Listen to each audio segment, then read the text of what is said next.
All right, welcome back to CC TitleTown. It's Wednesday, February 27th. I'm your host, Chris. My co-host, Cameron. How you doing today? I'm doing great, man. I am super pumped that we finally get to talk the greatest sport in the world, baseball, today. Oh, God, here so, he goes. hey, don't already even, declaring things the greatest. Let's not even get into that topic. You know how I feel about baseball. I know. Cam is very excited to get into baseball, let alone just today's topic. No, I'm excited as well. But this is a sport we both grew up playing, not only together, but, you played it longer than I did, and you still have that, deep passion for it just as a fan, you know what I mean? Obviously, you don't play it, now still, but, right. You still care about it the same way you did when you did play it. Oh, yeah. Baseball, man, it's always been my number one sport, so it's always been America's number one sport too. I mean, it's America's pastime. Mm-hmm. But yeah, today we've got some rule changes, some proposed rule changes. Yeah. That the MLB is thinking about doing. There's weirdly a lot going on in the NBA, the MLB right now. Yeah, I know.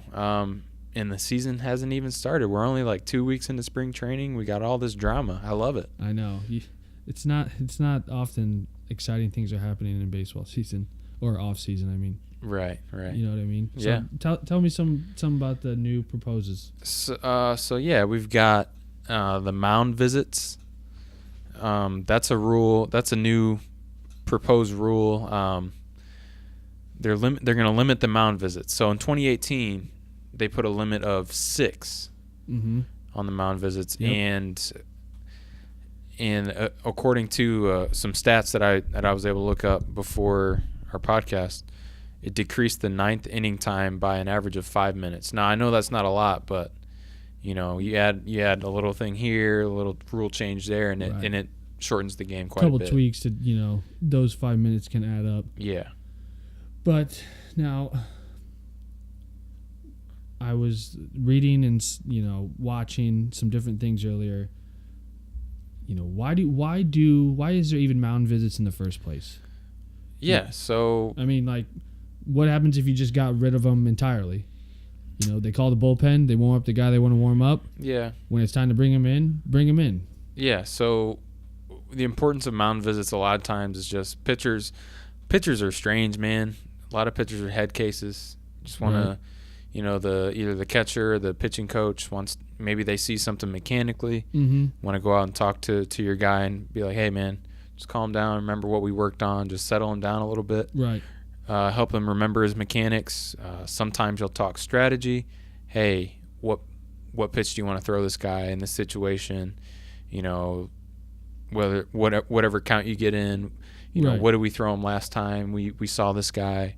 A lot of it is strategy. So you think the majority 8 out of 10 times, or 5 out of the 6 times that they go visit the mound, it's actually for a strategic reasons. It's not hey, you know what, you're coming out any second, I'm just wasting time. You know what I mean? Right. Because that does happen. Oh, for sure. Sometimes you just call a mound visit, catcher goes out to give the guy in the bullpen a little bit more time to warm up, and that's a little bit of the gamesmanship that goes on with baseball. Right. I do want to point out real quick, 2019 they are proposing cutting down the mound visits to 5.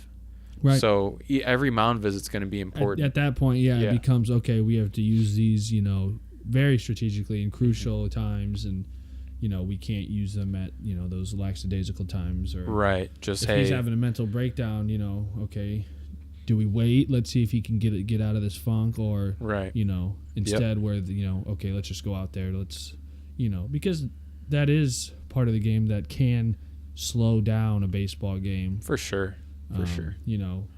So no, I think that's a great idea. Mm-hmm. Get it down, and make the the pitching coaches or whoever goes out there use them wisely. Yeah, absolutely. It's like a timeout.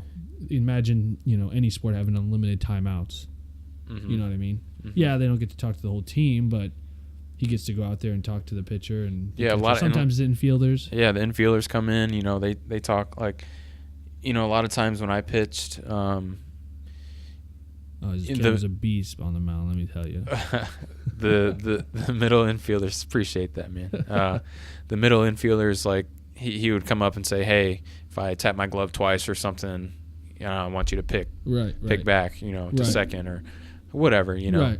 Just kind of some communication that you can't necessarily do non-verbally. Right. So you need those kind of like timeouts, I guess, those mound visits. Exactly. Well, and they said, I think with that new rule, like anytime a player besides the catcher, I think if the catcher and the pitcher meet off of the mound, it technically isn't considered a mound visit. But Right. if a shortstop, second baseman, first baseman were to come to the mound and talk to the pitcher, that would be considered a mound visit. Right. Which would go against the 5 or the, whatever the limit is. Right.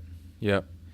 And that's, that's something that teams are going to have to probably prepare for, outside of the game. They're going to have to prepare for that before the game even starts. Right. They have, like you said, they have to know, okay, I know I'm going to be facing so-and-so.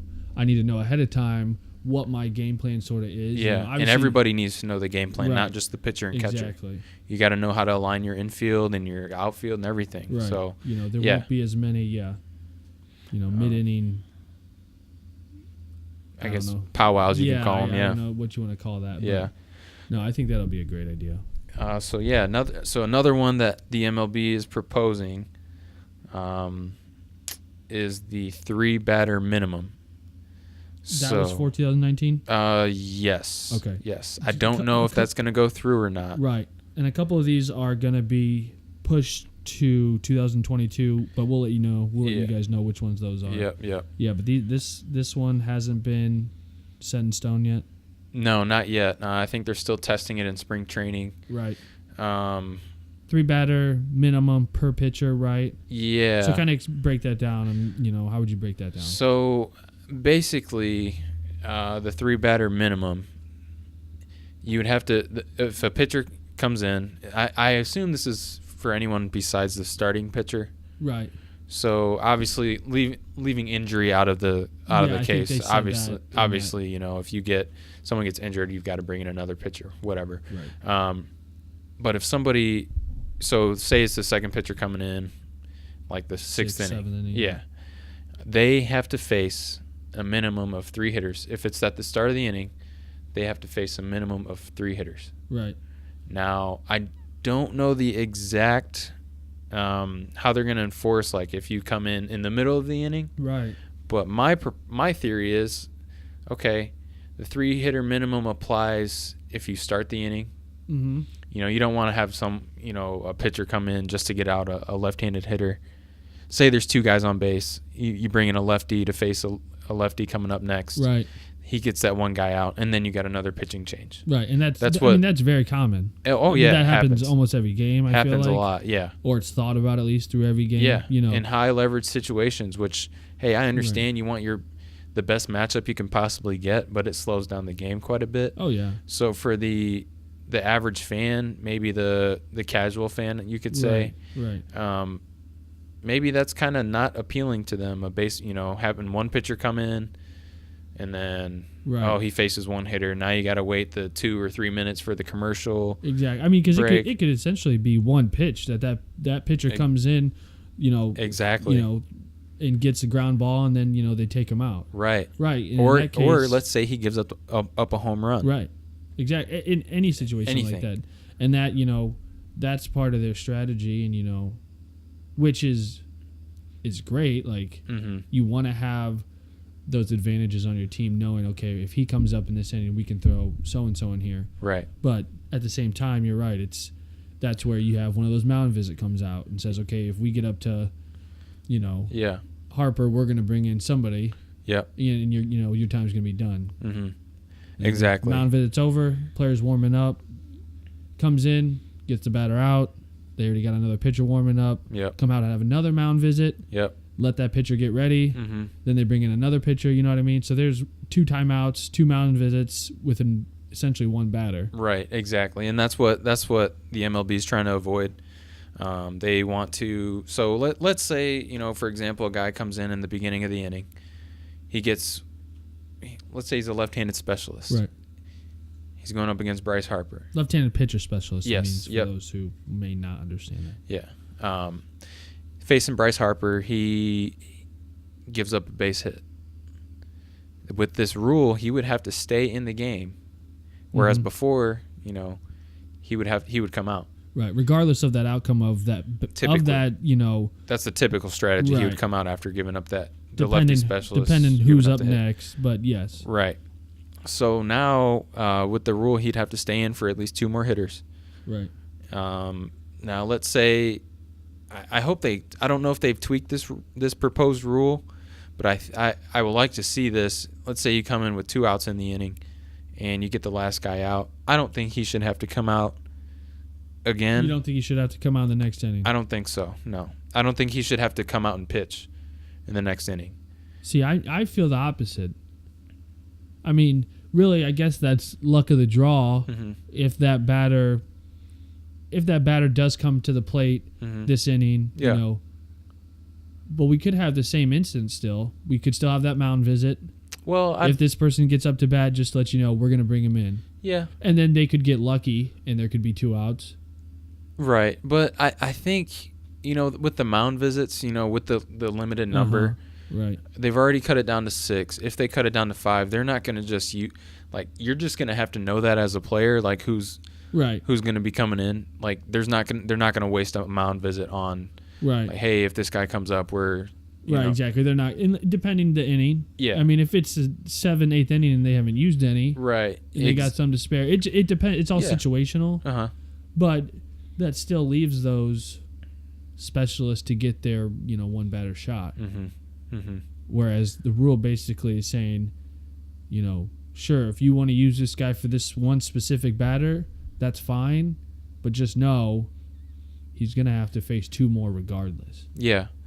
So the reason why I say if he gets basically if he completes the inning, right, and he only faces 1 or 2 hitters, he doesn't have to come back. You can already have a guy warming up in that half of the inning that you're hitting. And you don't have to worry about wasting time. Yeah, I guess you're right. That does make more sense. From a pace of play standpoint, that's my view on it. Right. Because that's what the MLB is trying to crack down on is the pace of play. They're trying to speed it up. Yeah, I think that's actually a good idea because think about it this way too. Sure, you come in, you could turn a quick double play and he still face only 1 batter, but with 1 out. Right. And you turn 2, 2 outs. So yeah. You make a double play and it ends the inning early. Yeah, I agree. You shouldn't have to bring him back if he ends the inning. Yeah, just because for the fact, okay, if he comes back and you want to take him out, right? Then it's another pitching it's change. Go back to what they don't want to happen. Exactly. Yep. So right. Like you said, that's a good point. During the switch, they could have somebody warming up and ready to go for the next inning. Exactly. So moving on to the next proposal, pitch clocks. So in spring training, they've had that was 20. A beer I just cracked everybody. Anyway, nice. Sorry, Ken, go ahead. They've had this 20-second, basically pitch clock. Looks like a shot clock pretty much behind the catcher off to the side a little bit, so the pitcher can see it. Yeah, I think we kind of touched, we briefly talked about this early. We were kind of both on the same page. Like, at least we agree there shouldn't be, well, let's just say this. I think that there should be a timed limit for these pitchers, but I don't think it should be a visual shot clock type thing right behind the catcher and the umpire where the pitcher's now almost making his focus on that. Right. The umpire should just kind of keep a head clock and, have a little flexibility, but, if it gets out of hand, right. There should be some type of, did they say what kind of penalty there would be for? I think it may be a ball. Yeah, just an automatic ball. Yeah. I thought that's what I read too. I just I don't like the look of it. Yeah, it takes away from kind of the natural feel of the game. Baseball feels for anyone that's played baseball, it's just a very you're outside. It's a very natural feeling, free-flowing game. Right. There's so much that goes on within the game that's not necessarily It's just free flowing. I just this is the best way I can put I'm it. trying to think of another word. But no, I mean you're right. It doesn't. It's not restricted by anything. There's no real time. There's no shot clock. There's no quarters. Exactly. You know what I mean? It's 3 outs. However, each inning there's 27 outs. However you get those. However you get those outs. Right. Basically. Exactly. So it's Yeah, and it was weird looking at the normal view is above and behind the pitcher, looking down at the batter and the catcher and the umpire, and it's weird seeing literally a shot clock off to the left. 20-second shot clock on the backstop. No, that's not. I mean, yeah. No. And I feel like it's not very often you have pitchers go over 25 seconds. Right. You have a couple guys in the league that take a while to throw, but maybe a couple times. Like it's not like every single time they go to throw a pitch, it's 45 seconds. It's 50 seconds. You know what I mean? Exactly. I think it might do more harm than good in this case. I agree. You know what I mean? I don't like the look of it. If they want to implement a shot clock or a pitch clock, then that's fine. But the umpire should be the one that keeps track of the home plate umpire. Well, and another point, like it would be interesting to see like in basketball when the shot clock's going down, you see a rush shot. Sometimes there's a crazy shot that goes in. Or whatever the case may be. It'd be interesting to see how the pitcher and the catcher react to a clock getting low. But then also that could run in this sport the risk of injury. I mean, wild pitches. You see players getting hit in the head. Do you want? I mean, that's a serious thing. I think. Yeah. You could.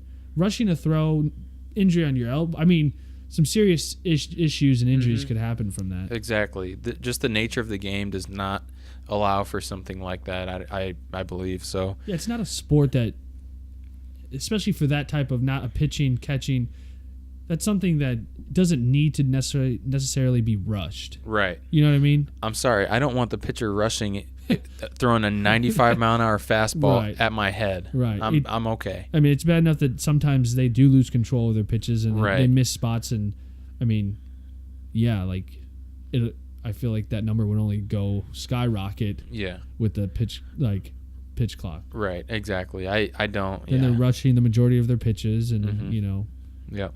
I don't think. I think the idea is good, but not the way that they have it. Right. I think we're in agreement there for sure. Have the umpire just keep a head clock and don't let it get out of hand. And one ball isn't gonna shake the whole world before. You know what I mean?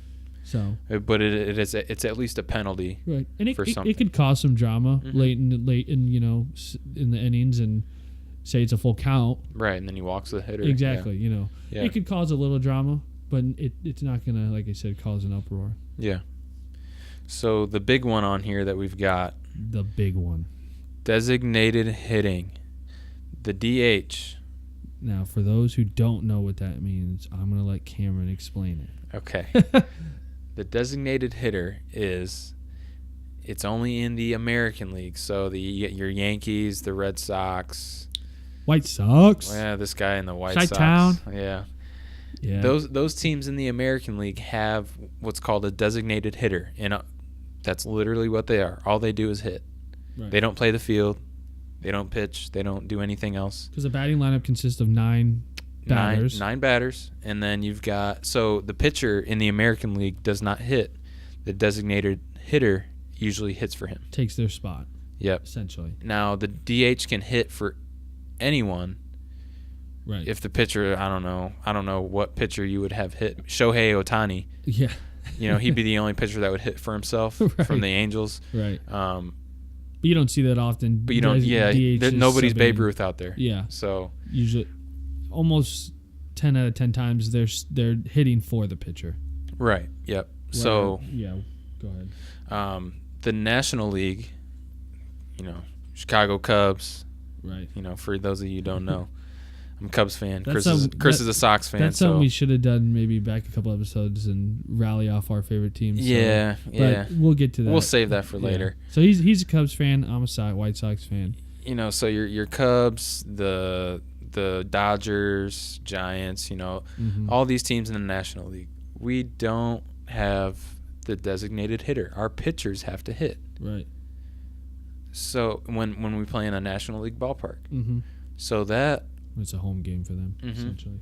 So that basically is that we're at a disadvantage. National League teams are at a disadvantage, you could say, because they don't have a person, an extra hitter in their lineup.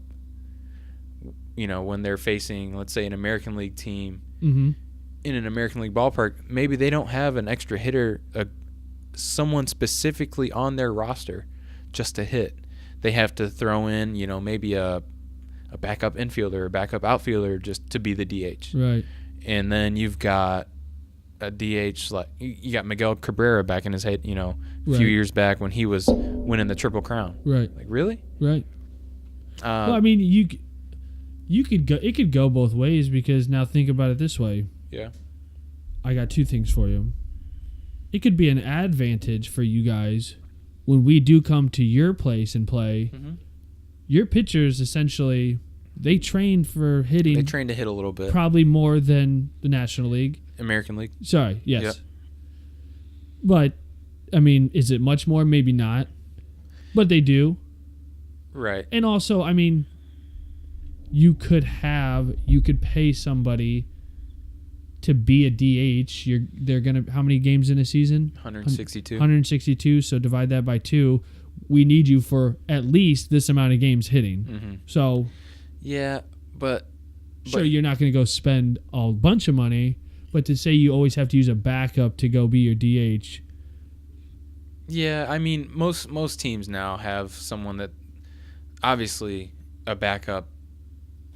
Any position player backup is going to be better than a pitcher hitting. Yes. Most of the time. Yeah, exactly. So yeah, you've got that. But so for what baseball is basically trying to accomplish, they want basically a more entertaining game for the casual fan. Faster paced, more offense. Yeah, they want to see, more points be put up. Yeah. Essentially. Runs. Sorry, excuse me. This guy's still stuck on basketball. I know. I am. And football even. Yeah. Yes, more runs. Yeah. More points, more exciting game, faster pace. Right. I mean, me and Kim got into a conversation a long time ago about how I believed at the time, and I still sort of believe, that it's starting to become a more slow-paced, before the past few years, slow-paced game. Mm-hmm. Not boring, but it's not exciting. Right. And I always give Cam crap, and I say, what sport needs a stretching song in it to wake up the crowd? The 7th inning stretch. Right. But one of the most classic, that's baseball. Right. But just a joke that I give Cam all the time. But, I think they do need to work and continue to work on speeding up the game, making it a little more exciting. Yeah, and so that's what the DH is going to do. Exactly. If you add the DH in the National League, right, one, it's just going to balance out the teams. Exactly. It's going to make it's even split now. Yep. There will not be any more, disadvantages or advantages one way or the other, essentially. Right. So, I mean, it's been a long time coming, I think.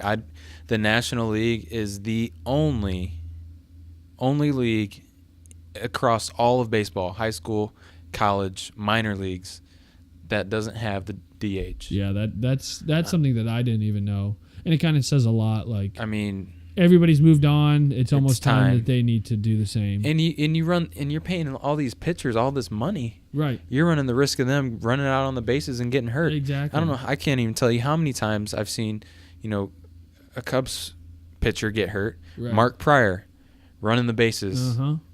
Jams his shoulder into an infielder. Gets hurt. He's not the same ever again. Right. In the Cubs dynasty, quote unquote dynasty back then. So we thought. Right. It never happened. Right. Yeah. I mean, it's just it is time for them to move on.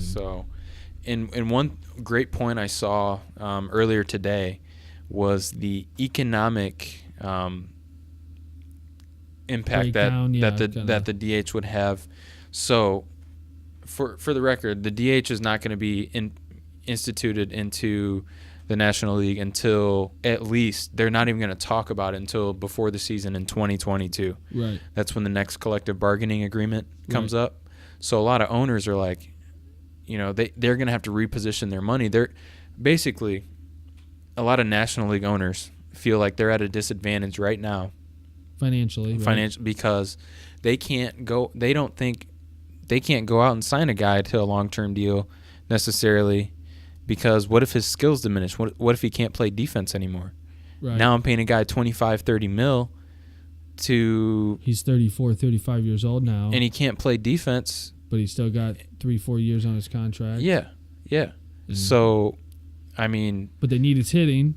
right. So we need to, Why what are we not? going to sacrifice here? Mm-hmm. Exactly. You're putting the National League at a disadvantage. Right. Whereas the American League, we have no problem signing a guy to that kind of contract because he can just Worst hit case, for the last 3-4 years of his career. Worst case, we'll put him at DH and hope he brings us some runs. You know? Exactly. I mean, what do you think? Miguel Cabrera, prime example. Exactly. David Ortiz. Right. That dude couldn't play the field. No, he could hit though. Right. Oh yeah. Jeez. Oh yeah. So, No, yeah. It's a very, and a lot of people, including myself, I would never even think about something like that when it comes to baseball. But DH and what that really means to each team and each right organization. Yeah, that's why you will see, I think, the DH come to the National League in 2022. I don't think there's any way that it can't at this point. Yeah, I don't think I would be shocked if it didn't go through then. Yeah, I mean, there's some things that the owners and players in Major League Baseball have to work out. Financially, there's some bigger economic issues that they want to bring up then. Right. So, and that's one of them. Mm-hmm. So I really don't see why it wouldn't be implemented by then. And that's only a couple years away. So exactly, 3 years away. So and that time will fly by, and I think that would be an easy transition too for not only teams but as fans too. It'd be great. I mean, I think it'd the be majority of the time now people are thinking easy out when the pitcher comes up anyway. So exactly. Why and not add potentially more offense, exciting plays and hits with a DH anyway? Yeah. A lot of baseball purists that are huge National League fans might be upset with it, but that percentage probably isn't as high. Probably pretty low in the way that baseball is wanting to take their game now. Right. The direction that they're headed. It's time. Yeah. It's time for sure. I completely agree. So back onto the free agency discussion with these signings that we've had and one that we haven't had yet. Man, one that I've been losing sleep over. Oh my gosh, me too. The Cub fan in me is really wanting this to happen. It's probably not going to, but I know. Sox fan, like I said, after losing Manny, not getting that. Not that I think that we have at this point really any shot to get Harper. Yeah, but. So yeah, let's break down just three guys we're talking about here. Yeah. Manny Machado just signed a 10-year, $300 million deal. Yep. Nolan Arenado. Yeah. For I'm sorry. Who'd you say?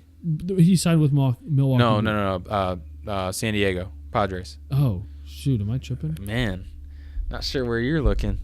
I thought.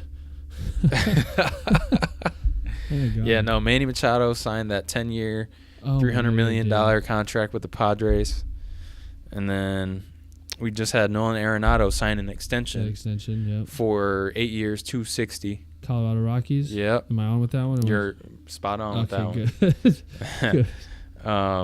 And then obviously Bryce Harper, who is still us and everyone else waiting to see. I don't know what this man is asking for in these meetings with these teams, but man, it must be a lot if he's not signed yet. Well, yeah, the first report that came out, I don't know, a week or two ago was he's turned down multiple offers over $300 million. Yeah. Well, we'll touch on Bryce. We'll get back to Bryce here in a second. I want to talk about Manny Machado. Oh. Dude is a perennial all-star, Gold Glover at third base. And he will be playing. He will be playing third with the Padres. Because there were talks of playing shortstop. Yeah, he wanted to play. He played shortstop for the Dodgers when he got traded last year. Right. That was a big deal for him, but the Padres talked him into playing third. Right. Because they have a guy coming up in their farm system by the name of Fernando Tatis Jr. Okay. He's supposed to be a real deal. Many see him as the number one prospect in baseball right now. Really? So he's going to be playing short Okay. So you got 2 potential Gold Glovers on that left side of your infield. Yeah. I mean, jeez. Yeah, that could be. I mean, I think you kind of know what you're going to get with Manny Machado. Oh, yeah. Yep. You got Gold Glove potential at third. Right. Silver Slugger potential with the bat. I mean, he's an MVP caliber player. And that's why you got $300 million. Yeah. So kind of what this means for the Padres is, their model is very similar to the Red Sox and the Cubs, and even the Houston Astros. And those are the last 3 World Series winners. Say those again. Cubs, Astros, Boston. Yep. Sorry. So that model that they're kind of doing is, okay, we've got a couple of good, veteran guys on the team, but we've got all this young talent coming up through our farm system. Right. So in those 3 teams, I mean, look back just a few years ago. Exactly. They weren't that. I mean, Boston's always been pretty decent. Right. But they were just missing that, the young talent. Right. I mean, the first time they won the World Series with Theo, at the helm, being the GM. Yep. They had brought up young players. They had veteran guys around them to kind of be the mentors a little bit. Yeah, bring them all along. And look at them. They won a World Series. Exactly. Same with the Cubs. Yep. And the Astros as well. They were a terrible team. Got high draft picks. Had a great farm system. They all came up, and then now look at them. Don't you love that saying, farm system?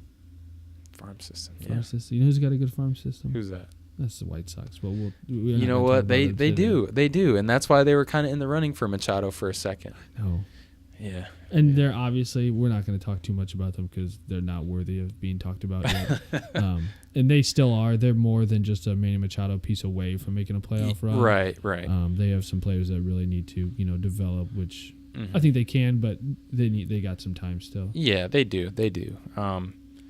But I mean, the NL West, where San Diego, I mean, that'll be a tough one to win. Yeah, I mean, these next few years. No cakewalk for them now. You got the top 2 teams are the Dodgers and the Rockies, who are still loaded. Yeah, I mean, jeez, man. They finished a game apart. The Dodgers obviously one game ahead, 92 and 71, and then the Rockies were 91 and 72, and then Padres all the way in dead last. Yep. 66 and 96. So I mean, yeah, they definitely got some ground to cover. Like I said, I don't know. Similar situation. Do you think it'll take obviously more than 1 year just to make that push? Like, will they contend? I give them, with the way that it seems like teams are able to develop young talent, and the way that young talent is just comes into the game, into the major league game ready to play. Exactly. I think I give them 2 years they can compete, but 3 years I think they'll be a real contender to win the NL West. Okay, to actually win. Win it. Okay. 2 years I think they'll be competitive, around 500. Like, okay. Maybe a little bit ahead. Yeah. But then 3 years, man, watch out. So you don't think there's any chance this year or next year? No. Yeah. No. Definitely not this year. Definitely not this year. They've got. I think a few of their guys are a year or 2 away from making it. Right. But Fernando Tatis, the number 1 prospect in baseball right now, he should be up this year. At some point. Right. Yep. Because don't a lot of teams do that where they keep them there for the beginning of the season so they don't have to pay them? Yeah. And then bring them up. So they keep them there. A month into the season. Yeah. So Chris Bryant, I think, just spoke on this. That was the one that jumped out to me because they did that to him. Didn't they? Back in who knows when. So they did that to. So the reason teams do that under the current collective bargaining agreement, I don't know the exact date that you can bring up a player, but they keep a player down in the minors, and then they bring him up so that they have an extra year of service time that they have to put in until they can be a free agent. Okay. So basically, they have control over them for a whole year. If they just wait maybe a month. Oh, okay. Yep. Huh. So that's why they do it. I thought it was more for money reasons. It is in a way. In a way, yeah. You're not having to, shell out a bunch of money if this player is, as good as Chris Bryant or Fernando Tatis, So then, question: when they So they wait, they put it off, they bring him up to the majors, a month, whatever the case may be. They bring them up. So do they have to have a deal in place for them when they come up? They've already got the deal in place. Typically, those players already sign a big contract, a decent contract. Right. I want to say the major league, they'll make at least the major league minimum, right? Which is like, I want to say six. I don't know it off the exact number, but around 600,000. Okay. So those deals are usually pretty much done. Yeah. And then before they get moved up. Yeah, and then I believe they reach certain, like a year, 2 or 3, they can go to arbitration. Okay. And then I don't have the exact logistics of it all, but basically they do make more money as they perform well. If they perform well, they'll make more money. Okay. They're not just making 500, 600 grand for 5-6 years. Statistical benefits. Like, what is the word I'm looking for? Incentives, kind of. Yes. Yep. Yeah, that makes sense. So like, I'll ask this for each player. If you had to put a number on it, adding a guy like Manny Machado to the San Diego Padres, give me a number. How many wins will that generate alone, just having him to that team?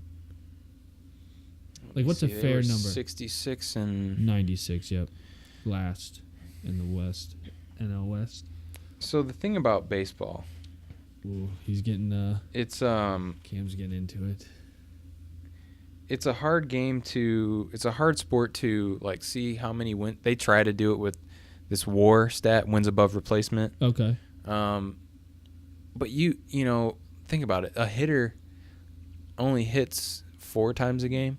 Yeah, on average. On average, roughly. Right. It's not like 3 to 4 basketball where one guy can take over. I mean, he can take 20 a whole season over. Yeah. Really. You know what I mean? The player of that caliber can take over. A season can add 20, 25 wins to a team. Right.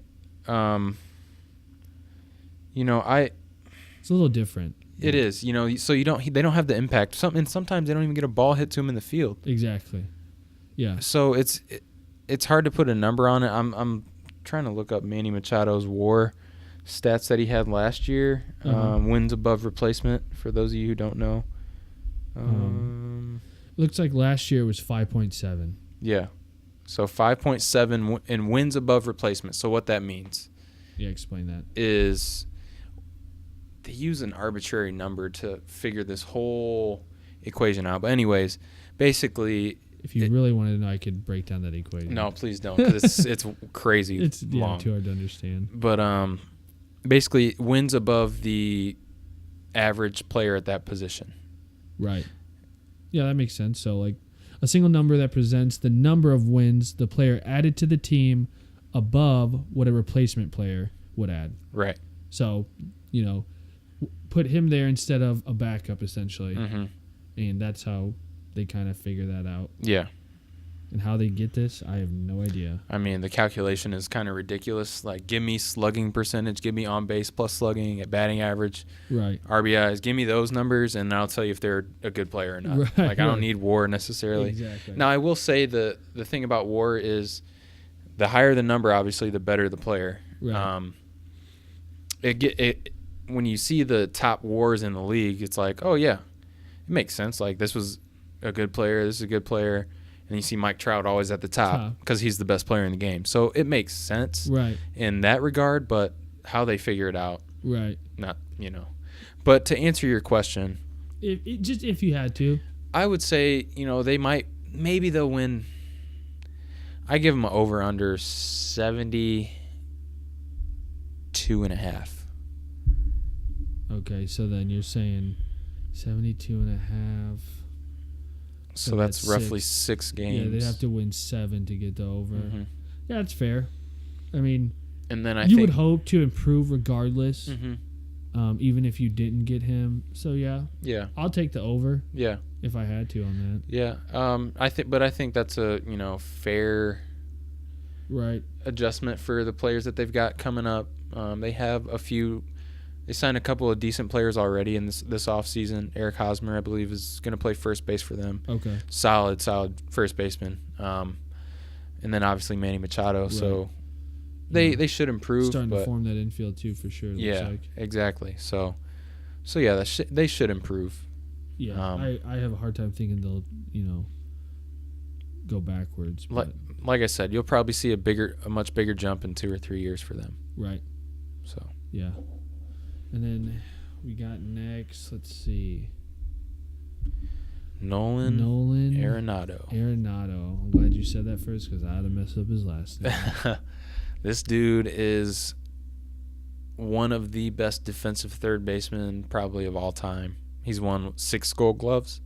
Yeah, 6 Gold Gloves, and he's only 20. He'll be 28 by the season. Yeah, this season. 27 currently. Yeah. Yeah.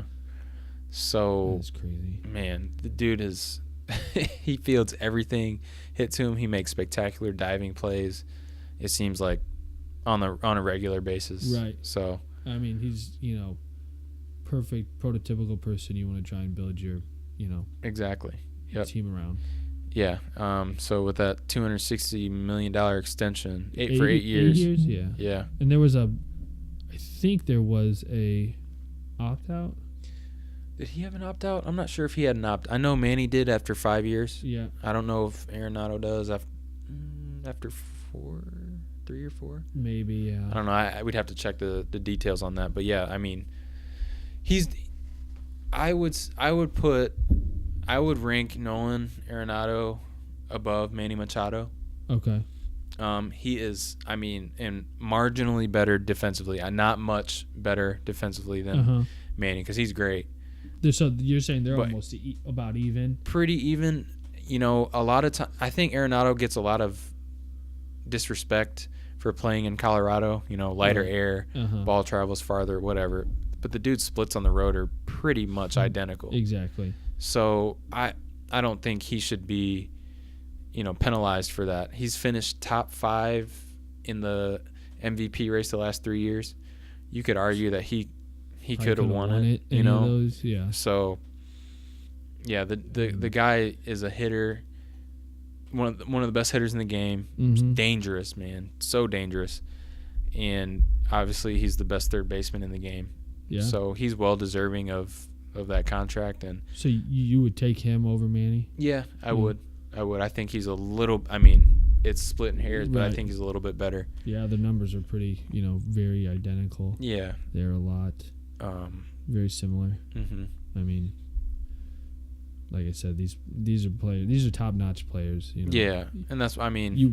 Good for the Rockies for paying him and keeping him. Yep. And not even running the risk of having a player of his talent even really getting a glimpse of free agency and potentially leaving. Like, I'm good for them because they have a good team and they will keep it that way. They're in win now mode. They just signed Daniel Murphy, who as a Cubs fan he destroyed us in the 2015 NLCS. Dude hit like 4 home runs in like 4 games or something ridiculous. Right. Just a he absolutely. I think his slugging percentage was something over like 600 or 700. Really? In that series alone. So yeah. But yeah, he'll be a good addition for them. He's going to play first base. Okay. Yeah. Murphy? Yeah, Daniel Murphy. Yeah. So yeah, the Rockies are looking to win right now, and signing Arenado to that contract is going to be huge for them going forward. Yeah, and it probably takes the stress off too as an organization. Obviously, like you said, they're in win now mode. Mm-hmm. But obviously, it's something that was in the back of their head that they've been thinking about. Right. And now they know. Okay, well, we don't have to worry about this. He doesn't have to worry about it. Yeah. He can focus on playing. Essentially no distractions. Mm-hmm. You know what I mean? Yep. So that's got to be a big relief for them. He's the cornerstone of their organization. Right. And they made that clear by giving him this contract. So yeah, good for him and the Rockies. Yeah. They'll be a tough team. They may give the Dodgers another run for their money. I think they will. Like I said, I don't see them taking too much of a step backwards. Obviously, they had a crazy good year, but right. Yeah, they should have another 90+ win season, I would think. Yeah. So moving on to the man of the hour, Bryce Harper. Hot topic all week long. He'll be the topic of the day every day until he signs. Yeah, I mean, it'll be like, oh, Bryce Harper blew his nose this morning. Right. They're all over this guy. He blew his nose in L.A. That means he's signing with L.A. Yeah, I mean, it's crazy what's going on right now, but I don't blame him. Yeah, he's. I guess. Sorry, go ahead. No, he's. I don't want to say he's the best player out of this three because I don't think he is. Right. I think Arenado is. Right. Arenado's an infielder, so is Manny. Right. That's a little bit more valuable of a position. I think so too. Then outfield. Granted, Bryce Harper's a good outfielder, and he's left-handed, so that helps him. Great hitter. But he's really only had that MVP season. Right. When was that again? 2015. Right. Right. He's only had the 1 year of outstanding numbers. Numbers worthy of a $300+ million contract, exactly. in my opinion. He's not. I don't want to say he's not worth it because that's what the market is right now. Right. But to me, he's kind of risky because he's been injured quite a bit. In 2017 he only played 111 games. Right. So he missed, just over 50 games that year. He put up great numbers, but again, he's kind of been up and down. He hit 249. Yeah. What was his average last 249. year? You're 249. Right. Yep. Had a great second half, kind of turned it around. Picked it up. But I don't know, man. It is hard to judge. Anytime you're doing a long-term contract like this, you're taking a risk. With any player. Yeah. Doesn't matter Not how just good Harper. they are. Yeah. You're taking the risk, and a lot of the times these players are going to have an opt-out after so many years. Yep. So really, the amount of years can be deceiving sometimes, but I think he's the youngest out of those three. Yeah, he's 20. Him and Manny were close. Yeah, he's 26. Yeah. So, Or he will be.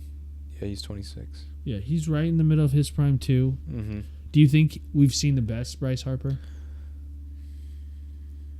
I think we've seen what the best can look like. Yes, but I don't think we've seen the sustained. Right. So you think it could come back? Yeah. Like you think he could have another MVP type season? And if he does that, then he's worth it. Right. But the question with Bryce Harper is, can he sustain it and can he stay healthy? Right. Then that kind of brings into the point the DH thing. Right. It's like, okay, what if he has an injury or something? Maybe just a little nagging injury. And if he signs with a National League team, he's going to have to go out and play or sit. Right. Yeah, one or the other. Versus if he plays, with the DH in the American League currently, with the way the baseball is now, then he could just hit. Right. But he can still give you some production. Exactly. He's not basically a lost cause at that point. Yeah. So maybe he does just become a designated hitter later on in his career. Right. If injuries and things catch up to him. But that's my biggest question with him. Can he stay healthy, and can he sustain that excellence that he's shown that the potential to have? Right. If I'm any of these teams that are going after, because now it's the Phillies. They said the Dodgers. Dodgers looking to go short term. Yep. The Giants have met with them, I guess, now a second twice, time. Yep. Cubbies are in there. Cubbies. They're a long shot. Quotations checked on him. Yeah. Take that with a grain of salt. But he did say, him and Chris Bryant are good friends, blah, blah, him blah. and Chris Bryant are great friends. The Dodgers and the Cubs are where he wants to play. He does not want to play for the Phillies. He does not. No. So you think it's money then that's calling him, bringing him in? I think. It sounds like he's seriously considering them. The Phillies, long-term deal. Well, I think if he was really considering the Phillies, because they've been there since day one. Right. Since, basically since free agency started. Right. He'd have signed already. Yeah, but he's not. I agree. So you think he's just dragging him through the mud? I don't think he wants to play for Philly. He's waiting for other teams to see if they can at least match their offer. Just to keep their offer there, saying, hey, this is what they're offering, you got to Right. match it, to basically get more money from another team. Either get more money or the same money. I've heard reports that he would take less money to play for the Cubs. Right. So, Or the White Sox, probably. same city, but yeah, completely different teams. They ain't Yeah. winning nothing for No, they got a while. That's No okay. offense. Oh, no offense taken, Cam. We won't have to wait over 100 years. Oh man, That's okay. it's all good. He'll, All in good fun. Yeah, Cubs fans will never. I don't care if they win another one this year. 100 years, man. That's 108. 100. Holy shit. Yeah. Anyway, no, I think. So, if you had to pick a front runner, then, because what they're saying with the Dodgers, 1 year they'll take the risk, go after it. The World Series this year, 1 year, $40 million. He wants to stay over on the West Coast. He's going to sign for more than 1 year. You think? Yeah. I could see the Dodgers giving him like 4, Yeah. 5 maybe. Oh, so you're thinking short term, but not not quite that short. Yeah. Because See- who wants to? What if he gets hurt Right. this year and then he has no Right. backup? So you think if he's not gonna, regardless of the season say he has another MVP season next year, he's not gonna get offered any more money than he would be this offseason? Potentially just different teams. Why would you offer somebody $40 million a year for more than that long? You know what I mean? $40 million a year for like what, 8-9 years? Yeah. I don't see that happening. No, that's what I'm saying. The Dodgers are sort of like you said, he doesn't really want to go to the Phillies. Right. Yeah. I mean, if we can get him for 1 year, a 1 year gotcha. rental, Yeah. make a real serious run at the World Series Mm-hmm. with a loaded roster, Yeah. and let him go through this process next year. Mm-hmm. I mean, Maybe, you know what, and maybe he would kind of be a pioneer for that in baseball, because baseball contracts aren't structured like that at all. No. So that's an interesting the 2 year take. option, 1 year, or the 2 year contract, 1 year opt-out Yeah. player option. Uh-huh. Yeah. That's I think I read, that was sort of what the Dodgers were thinking. Really? Wow. Like 1 year, just pay him buku bucks, pay him whatever he wants essentially for this 1 year. Yeah. Because then he's off the books. Yeah. Yeah, I agree. 40, 50 million a year over 5 years, that's ridiculous. Yeah. But 1 year, Yeah. that cap space is free next year. Uh-huh. It just whatever. It's more of it's just more of a scare probably for Harper than it is the Dodgers. Yeah. Yeah. Because they only got to take the hit for a year. Exactly. Yeah, that's and the true. team, they're competing probably regardless with him or without him. Yeah. So if they're not going to spend the money on anybody else, get the 1 year rental. Yeah. For them, that with baseball, it's like I said, kind of mentioned before, it's hard to have a huge effect on the game like a basketball or football, a quarterback or something like that. Right. In football. Just because there's so many other guys that it takes to rely win. on. Yeah. You guys, a lot of people have to work really. Don't get me wrong. Every sport, everybody has to work together. But Yeah. a LeBron can go out and get 50, and chances are you're probably going to win if he gets 50. Right. Yeah. You know what I mean? Exactly. If a player has that much effect on a game. Right. Whereas a player that may be as good as LeBron in the game, Right. So Yeah. I think what. So I guess let's get a hot take on this. Okay. You've done the last 2 hot takes, and it's been pretty much bad luck for me. I think last week we did 2. One of the Memphis we and split. Cavs. Yeah, you won the you I won won the Memphis Memphis and Cavs. I won the Portland over Yeah. Philadelphia. Yeah. All right, Ken, So- you end us with the hot take. Let's see what you got. So, where will Bryce Harper sign? Oh man! Now remember, everybody, this is Wednesday, February 27th. So when I guess right, and you listen to this, and it's after he signs, just remember, Wednesday, February 27th. Yeah. This is a very tough question. I think you're right. I don't think he's going to go to the Phillies. I don't think he wants to play for the Phillies. I don't think. They're not a bad team, but they're not a great team. Mm-hmm. They finished just under 500 last year. The Giants are making this weird push for him now. The Nationals are obviously out. Yeah. I think they came out and said it. Yep. I don't see any big surprises, like any teams coming out of the blue and snagging him. Okay. You know, so I honestly think it's going to be between San Fran and the Dodgers. And I'm going to go with, I think he's going to go with the Dodgers. I think he's going to sign the 1-year deal. He's going to start that trend that a lot of, you know, more so NBA than football, but he's going to kind of start that trend. Like, I mean, I don't think he's going out there playing scared of injury. Yeah, no. Obviously, that's a risk. Mm-hmm. But I don't think that's a big thought in his mind.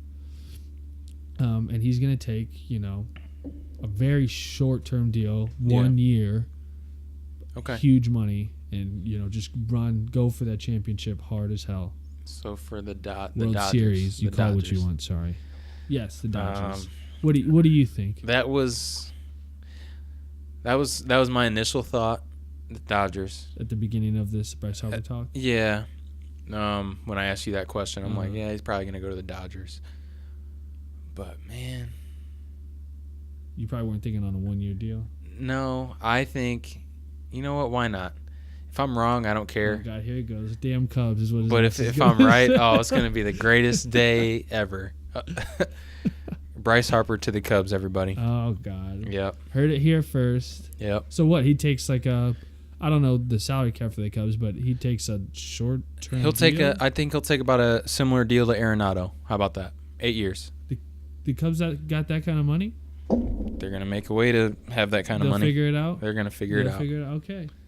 Yep. That would be crazy. Oh my gosh. That would be wild. I'm betting everything on the Cubs for the World Series in 2019. I'm sure they would probably be front runners. Yeah.